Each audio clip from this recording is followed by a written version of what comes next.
Hello everyone, welcome to all of you in Exam Guru. दोस्तों, जितने भी बैंकिंग एस्पिरेंट हैं, आप सभी के लिए ये वीडियो काफी इंपॉर्टेंट रहने वाला है, क्योंकि इस वीडियो में मैं आप सभी को टॉप 4 ऐसी वैकेंसी है जो कि कंफर्म आपका आना है, इसके बारे में बताऊंगा।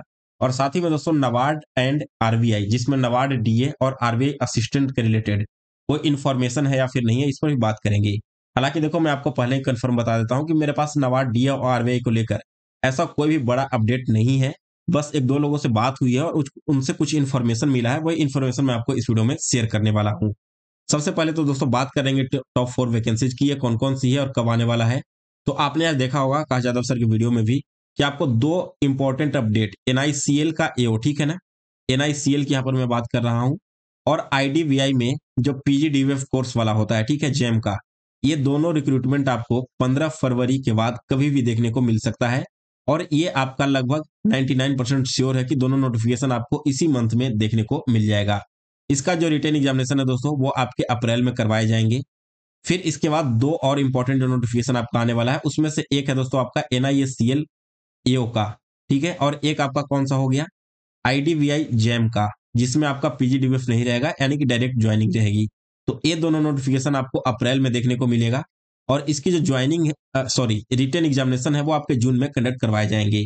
अब जितने भी बैंकिंग एस्पिरेंट हैं जो अभी तैयारी कर रहे हैं, मैं आप सभी को एक बिल्कुल जेन्युइन यहाँ पर सजेशन दूंगा। सजेशन यह है दोस्तों कि आप सभी लोग एनआईसीएल एओ और एनआईएससीएल एओ, इन दोनों पर विशेष फोकस रखना, क्योंकि बहुत सारे कैंडिडेट क्या सोचते हैं कि चलो पहले कोई जॉब ले लेता हूं, फिर उसके बाद देखा जाएगा। लेकिन मेरी बात मानो, यहाँ पर आप मानकर चलो कि आईबीपीएस पीओ आपने ज्वाइन कर भी लिया, तो ज्वाइन करने के बाद फिर आप वेट करोगे इस प्रकार के इंश्योरेंस सेक्टर के एग्जाम के लिए। और यहाँ पर होगा क्या कि जब आप ज्वाइन कर लिए और वापस इधर जाना चाहोगे, तो 3 से 4 लाख रुपए आपको बॉन्ड अमाउंट भी देना पड़ेगा। हालांकि इसमें वैकेंसी थोड़ी कम होती है, लेकिन आपकी जो बैंकिंग की तैयारी चल रही है, उसी में 10 से 20% आप एक्स्ट्रा एफर्ट लगाते हो, तो डेफिनेटली आपका इन सभी में भी सिलेक्शन हो जाएगा। और बैंकिंग से लाख गुना बेटर आपको ये वाला जॉब है, क्योंकि यहाँ पर आपको कोई भी ऐसा टारगेट वाला प्रेशर वाला जॉब बहुत ज्यादा नहीं रहता है। साथ ही में दोस्तों आपकी ग्रोथ अच्छी यहाँ पर होती है, ठीक है। तो इसलिए आप सभी को इन दोनों रिक्रूटमेंट पर विशेष फोकस रखना है। मैं अपना पर्सनल एक्सपीरियंस के आधार पर ये चीजें आपको बता रहा हूँ। इसके अलावा दोस्तों यहाँ पर बात करते हैं नबार्ड की और आरबीआई का। तो देखिए, सुशील रगड़े सर ने कल या परसों एक वीडियो अपलोड किया था, जिसमें उन्होंने अपडेट दिया है कि अब आपका आरबीआई ग्रेड बी के साथ साथ आरबीआई ग्रेड ए का भी रिक्रूटमेंट होने वाला है। अब अगर यहाँ पर आपकी आरबीआई ग्रेड ए का रिक्रूटमेंट हो रहा है, तो इसके रिगार्डिंग एक और अपडेट उन्होंने दिया था कि आरबीआई असिस्टेंट में अभी टोटल 217 पोस्ट वैकेंट है, ठीक है, 217 पोस्ट वैकेंट है। और लगभग 650 आरबीआई असिस्टेंट प्रमोट होने वाले हैं ग्रेड ए में आने वाले महीने में। यानी कि दोस्तों आप यहाँ पर देखोगे कि आरबीआई में लगभग 900 के करीब में फिर से आपकी सीट वैकेंट होने जा रही है।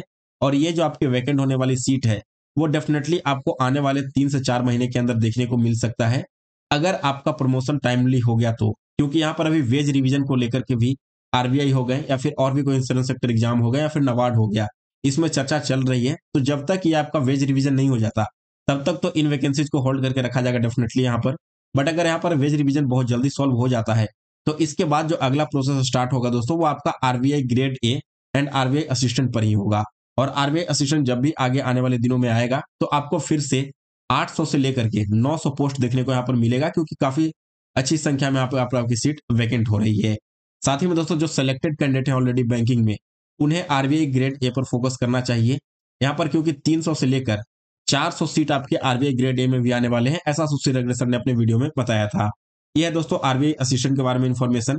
और नबार्ड डीए की मैं बात कर लूं, तो एक कैंडिडेट से बात हो रही थी, उन्होंने कहा कि फरवरी या फिर मार्च तक मे बी आरबी नबार्ड का ग्रेड डीए आ सकता है, ठीक है, डेवलपमेंट असिस्टेंट।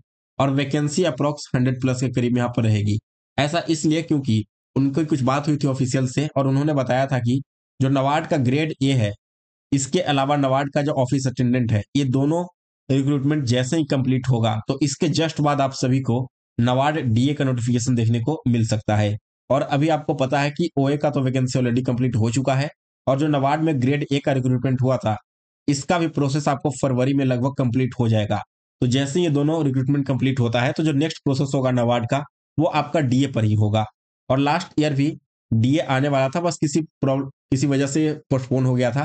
तो 2025 में आपको डेफिनेटली डीए देखने को मिल सकता है। हालांकि नबार्ड डीए में काफी कम वैकेंसी रहती है अलग अलग स्टेट में, इससे ज्यादा वैकेंसी आपको आरबीआई में देखने को मिलता है। तो आप सभी लोग अपनी जो तैयारी है वो कंटिन्यू रखिए। आने वाले दिनों में आपको बहुत अच्छी खासी यहाँ पर वैकेंसी देखने को मिलने वाली है। ये था दोस्तों आपके कुछ इंपॉर्टेंट अपडेट एग्जामिनेशन के बारे में। साथ ही में दोस्तों आगे चल करके आपको और कौन-कौन से ऐसे रिक्रूटमेंट हैं जो होने वाले हैं, इसके रिगार्डिंग मैं आपको एक सेपरेट वीडियो बनाऊँगा और उसकी तैयारी कैसे करनी है, जैसे कि यहाँ पर एनआईसीएल एओ एंड एनआईएससीएल एओ का है। तो इसके लिए आप सभी लोग वेट करना, चैनल को सब्सक्राइब कर लेना ताकि जैसे ही मैं वीडियो अपलोड करूँ, तो इसका नोटिफिकेशन आप तक सबसे पहले पहुँच जाए। और दोस्तों अगर आपने अभी तक हमारे Telegram group IBPS exam PDF को नहीं ज्वाइन किया है, तो इसे ज्वाइन कर लो।